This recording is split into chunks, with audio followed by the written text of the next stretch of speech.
From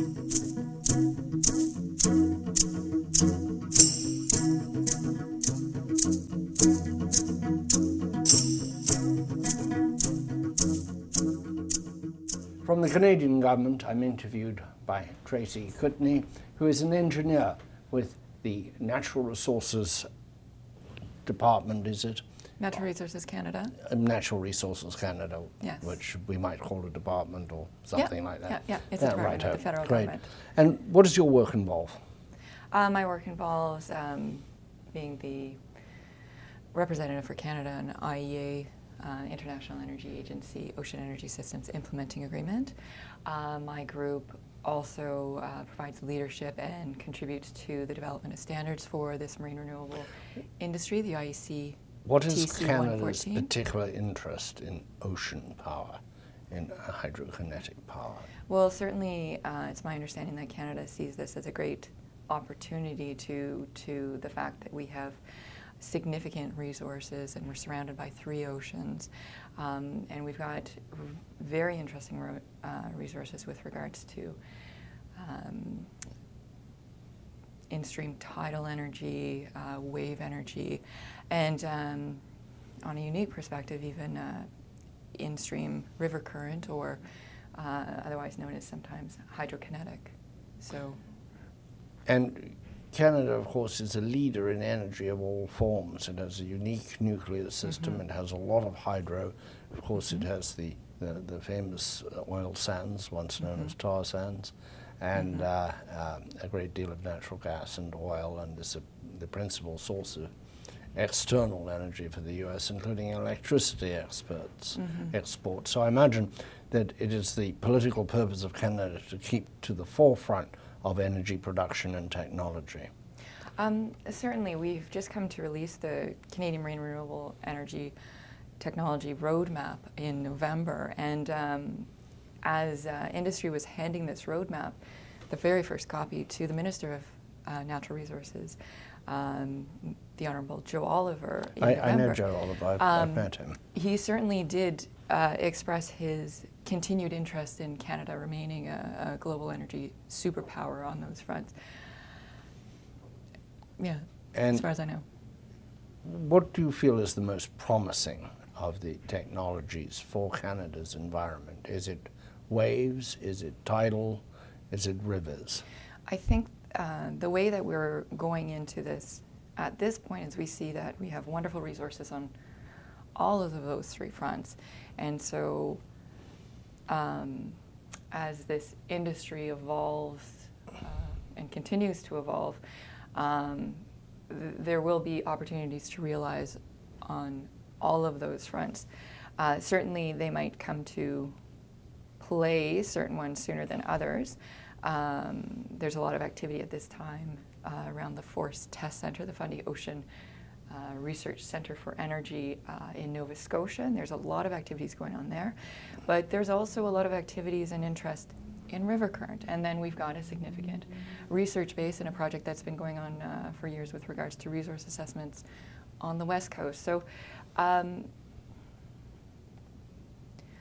even in the development of the roadmap, there were certain debates on who's going to do what and when, and I think those are all the key questions. The government as such is not developing any resources. It simply assists in the development of resources. So, and there are American and global companies as well as Canadian countries interested in these resources. Absolutely. Yeah, for example, you put forth a very good point. The Force Research, the Force Center, the Test Center out in Nova Scotia has attracted an international group of both technology developers or technology integrators or project developers or original equipment manufacturers, OEMs, to the test center to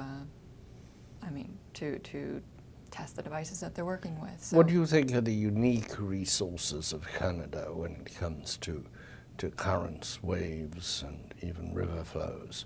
Is there anything particular that the geography of Canada favors, like large tidal rises and falls, fast-flowing rivers, and anything that comes to mind as being particularly Canadian and particularly important in the development of these technologies. Are you saying that from a U.S. perspective, or is No, that just question from the globally, US? just globally, Because really. on a global perspective, I think both Canada and the U.S. Share their interest in the river and current technologies maybe more than other countries globally. But if we're talking on a global That's perspective, interesting, yes. I can't say that Canada is different than necessarily the U.S. on that front, because I know in working collaboratively with certain people in the DOE or NREL or the other national laboratories, we certainly work together, and we seem to be aligned on a lot of those fronts. I think one of the unique things about Canada that I've seen is that there's been a lot, maybe it's because we are so much smaller than, say, the U.S., where the industry on a whole will engage all of the players, and the community actually it really works together on research activities, on advancing the technologies. We have one sector association called OREG, so that's the Ocean Renewable Energy Group, and it's very much a central hub for all of the players in Canada to as a central kind of communication where I'll often speak with OREG, and the industry often speaks with OREG, and we all speak together, not necessarily always through them, but it's, I think maybe if we can be a bit holistic in the way we look at it, the way that Canada works together on addressing some of the issues that we're all facing, maybe that's our unique resource. You are Yes. the Canadian representative to the International Energy Agency in Paris on ocean power. How interested is the agency in this subject? I can't really speak for the agency with regards to their interest in the subject, although I know that the Ocean Energy Systems Implementing Agreement group is quite an active group, with our leader, the chairperson, John Huckerby at this time, very active and engaged secretary who represents Portugal, Ana Brillo de Mello, and it certainly is a privilege for me to work with that group of international experts. Not only do I feel as though we're effective in achieving our mandates with communication, moving forward on some shared research activities on an international basis to leverage our activities, our funding, all of those aspects. But it's certainly an enjoyable group of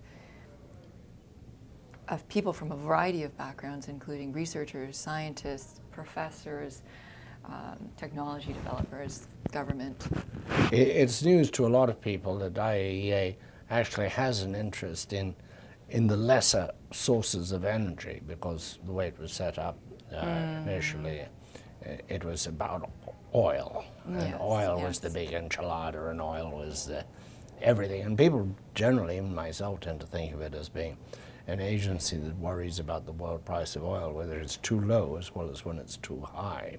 Yeah. Its original idea was to try to keep the price of oil within. Henry Kissinger was very important in doing that. It never quite worked. They still throw in their odd. How did you come to cover this part of the energy picture?